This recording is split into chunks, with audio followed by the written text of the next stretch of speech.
नमस्ते भाइयों तथा बहनों। आज का हमारा विषय है पुनर्जन्म का कारण पंच क्लेश और उसका उपाय। जैसे कि पहले बता चुके हैं कि क्लेश 5 प्रकार से होते हैं, जो इस प्रकार हैं। 1. अविद्या। 2. अस्मिता। 3. राग। 4. द्वेष। 5. अभिनिवेश। इन क्लेशों का सामान्य लक्षण है कष्टदायकता। इनके रहते आत्मस्वरूप का दर्शन नहीं हो सकता। आज हम इन्हीं पंच क्लेश को प्रभावहीन कैसे करेंगे उसके बारे में थोड़ा चिंतन करेंगे। पुनर्जन्म का कारण अविद्या आदि पंच क्लेश और उसका उपाय। अविद्या आदि क्लेशों की उत्पत्ति के कारणों से जिस प्रकार के संस्कारों का समुदाय अर्थात समूह बनता है, उसको वर्तमान व भविष्य में भुगतना पड़ता है। योग सूत्र में वर्तमान व भविष्य के जन्म में मिलने वाले फल का कारण कर्मों के समूह को बताया है। कर्माशय अर्थात हमारे कर्मों का समूह 2 प्रकार का होता है। 1. दृष्ट जन्म वेदनीय। 2. अदृष्ट जन्म वेदनीय। अब विस्तार से देखें। 1. दृष्ट जन्म वेदनीय ऐसे कर्म जिनका फल हमें इसी जन्म में मिलता है, वह दृष्ट जन्म वेदनीय कर्म कहलाते हैं। इनमें तीव्र वेग तेज गति वाले कर्म होते हैं, जैसे तीव्र वेग से तंत्र मंत्र द्वारा ईश्वर देवता व महान ऋषियों की उपासना करना, या तीव्र गति से किसी के ऊपर हिंसा करना या किसी को दुख देना आदि। यह वे कर्म हैं जिनका फल हमें शीघ्रता से मिलता है और इसी जन्म में मिलता है। इसमें शुभ अशुभ अर्थात पाप पुण्य दोनों ही तरह के कर्म होते हैं। 2. अदृष्ट जन्म वेदनीय ऐसे कर्म जिनका फल हमें अगले जन्म में मिलता है, वह अदृष्ट जन्म वेदनीय कर्म कहलाते हैं, जैसे स्वर्ग व नरक की प्राप्ति करवाने वाले कर्म। जिस प्रकार कर्म के संस्कारों से इस जन्म में दुख की प्राप्ति होती है, वैसे ही अगले जन्मों में भी होती है। यह वह कर्म होते हैं जिनका फल हमें देरी से मिलता है। जो व्यक्ति शुभ अर्थात अच्छे कर्म करता है, उसे अच्छे फल की प्राप्ति होती है, और जो व्यक्ति अशुभ अर्थात बुरे कर्म करता है, उसे बुरे फल की प्राप्ति होती है। दोनों ही शुभ अशुभ कर्मों का फल इस जन्म व अगले जन्म में मिलता है। इन सभी कर्मों का फल हमें ईश्वर, देश का राजा या देश का कानून, समाज या फिर हम स्वयं अपने आप को देते हैं। ईश्वर हमें हमारे कर्मों के अनुसार अच्छी या बुरी जगह पर जन्म देता है। देश का राजा या देश का कानून हमें बुरे कर्म करने पर जेल की कैद और आर्थिक दंड अर्थात जुर्माना लगा देता है। इसी प्रकार अच्छे कर्मों के लिए कोई पदक या आर्थिक सहायता दी जाती है। समाज में भी अच्छे कर्मों के आधार पर ही लोगों का सम्मान किया जाता है। जो दुष्ट व्यक्ति होते हैं, समाज उनका सम्मान नहीं करता, और जो व्यक्ति अच्छे कर्म करते हैं, समाज उनका पूरा मान सम्मान करता है। या फिर हम स्वयं अपने आप को कर्मों का फल दे देते हैं। जैसे अच्छे कर्मों के फल के रूप में हम अपने आप को प्रोत्साहित करते हैं, और बुरे कर्म करने पर हम पश्चाताप व मनोरोग आदि से स्वयं को दंडित करते हैं। इस प्रकार सभी अच्छे व बुरे कर्मों का कुछ फल इसी जन्म और कुछ का अगले जन्म में भुगतना पड़ता है।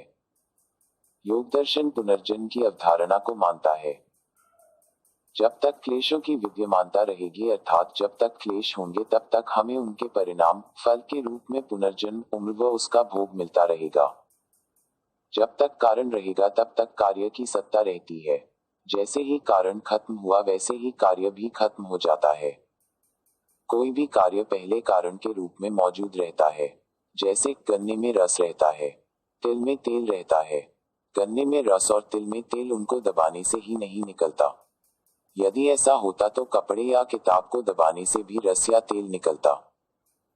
गन्ने में रस व तेल में तिल पहले से मौजूद होने की वजह से क्रमशः रस व तेल निकलता है। अर्थात किसी भी कार्य में कारण पहले से मौजूद होता है। ठीक इसी प्रकार योग सूत्र में भी यही समझाने का प्रयास किया गया है कि जब तक कारण रहेगा, तब तक कार्य होता रहेगा। इसको हम एक अन्य उदाहरण से भी समझ सकते हैं। जैसे जहां पर गंदगी होती है, वहां पर मक्खी व मच्छरों की भरमार होती है, और जैसे ही हम उस गंदगी को साफ कर देते हैं, वैसे ही वहां से मक्खी व मच्छर पूरी तरह से गायब हो जाते हैं। इससे हमें पता चलता है कि मक्खी व मच्छरों का कारण गंदगी है। यदि गंदगी होगी तो मक्खी व मच्छर होंगे, और यदि साफ सुथरी जगह होगी तो वह नहीं होंगे। इसलिए योग सूत्र में भी यही कहा गया है कि जब तक मनुष्य में अविद्या आदि क्लेशों की विद्यमानता रहेगी, तब तक व्यक्ति को उसके परिणाम स्वरूप पुनर्जन्म, आयु व भोग मिलते ही रहेंगे। अर्थात वह जीवन के चक्र में घूमता ही रहेगा। मुक्त नहीं हो पाएगा। जीवन से मुक्ति प्राप्त करने के लिए तो अविद्या आदि कलेशों को जड़ से खत्म करना पड़ता है, तब कहीं जाकर मुक्ति संभव है। जैसे एक पुरानी कहावत भी है कि बोए पेड़ बबूल के तो आम कहाँ से होए, अर्थात घटिया कर्मों के करने से अच्छे परिणाम नहीं मिलेंगे। जो जैसे कर्म करता है उसको वैसा ही उसका फल मिलता है। कि किसी प्रकार यह कर्माश्रित जो कर्म हम करते हैं हमारा वृक्ष है। उसकी जड़ में जब तक अविद्या आदि क्लेशों की मौजूदगी रहेगी तब तक हमें फल के परिणाम स्वरूप जन्म, आयु और भोग ही मिलते रहेंगे। अब आप जान चुके हो कि पुनर्जन्म का कारण अविद्या आदि पंच क्लेश है और इन पंच क्लेश से छुटकारे का एक ही उपाय है और वह है चित्त के प्रकृति में लीन हो जाना। सिर्फ इसी उपाय से कलेशों को निर्बल और नष्ट किया जा सकता है। योग शास्त्र में इन क्लेशों का क्षय कैवल्य प्राप्ति के लिए आवश्यक बताया गया है। यौगिक क्रियाओं द्वारा योगी इन क्लेशों का नाश करता है और उनका नाश कर परमार्थ की सिद्धि करता है, और यह अनिवार्य भी है। आपने हमें इतना सुना उसके लिए आप सभी लोगों का बहुत बहुत धन्यवाद। ऐसे ही हम हर रोज आपको कुछ ना कुछ जानकारी देते रहेंगे और आप उसका लाभ लेते रहे। यह जानकारी आपके सामान्य ज्ञान हेतु है। योग अभ्यास हेतु के लिए आप आपके नजदीकी योग शिक्षक का संपर्क करें।